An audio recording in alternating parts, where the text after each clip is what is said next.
जौहर चौक से रिक्शा पर क्लिफ्टन जाने का इत्तेफाक हुआ। रिक्शा वाले ने गाड़ी के शीशा पर "ये सब मेरी माँ की दुआ है" का स्टिकर आवेज़ा कर रखा था। देखकर हंसी आई। फिर इससे पूछा कि रिक्शा चलाने को अपनी वालिदा की दुआ करार दे रहे हो, क्या ये इतनी बड़ी फजीलत है?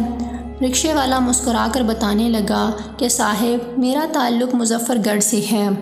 वालिद का हादसे में इंतकाल हो गया तो सगे ताया ने मकान जायदाद पर कब्ज़ा करके वालिदा और हम 6 बहन भाइयों को घर से निकाल दिया। माँ हमें अपने भाई के पास लेकर कराची आ गई।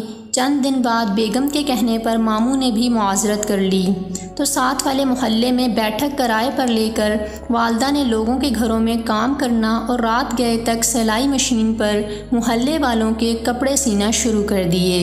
तालीम का तो सोच भी नहीं सकते थे, इसलिए छोटी उम्र से सब्ज़ी मंडी जाना शुरू कर दिया।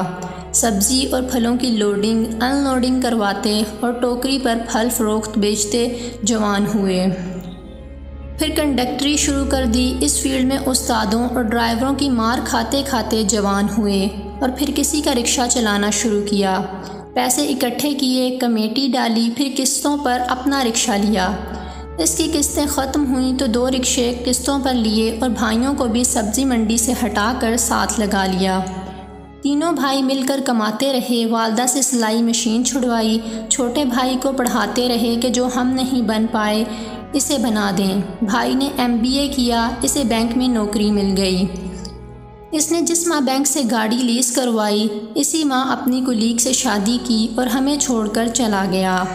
अब कभी कभार आता है। हम 3 भाई रिक्शा चलाते हैं। 2 बहनों की शादियां कर दी हैं। मेरे 3 रिक्शे मज़ीद हैं जो किराए पर दिए हुए हैं। सिरजानी टाउन में गुज़श्ता बरस अपना छोटा सा घर बनाया है। वालदा ने अपनी पसंद से मेरी शादी कर दी है।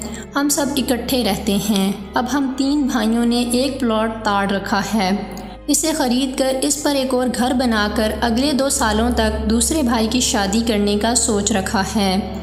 चूँकि वालिदा साथ रहती हैं और इनकी दुआएं साथ हैं तो उम्मीद है कि अगले 2 साल में छोटे भाई का घर और इसकी शादी दोनों हो जाएंगी। ये सब माँ की दुआ न समझूं तो क्या है। बाकी का सफ़र खामोशी में कटा और मैं सोचता रहा कि मुझे अपनी वालिदा की दुआ के बायस जितना ज़्यादा अल्लाह ताला ने बिना मेहनत के दिया, इससे कहीं कम इसको अनथक मेहनत के बाद हासिल हुआ। अपने नाशुक्रेपन पर 1000 बार तौबा इस्तग़फ़ार की। आपसे भी गुजारिश है कि किसी की हैसियत का मजाक मत उड़ाएं। क्या पता इसने इस मुकाम तक पहुंचने के लिए भी अपनी एड़ियां गला दी हों।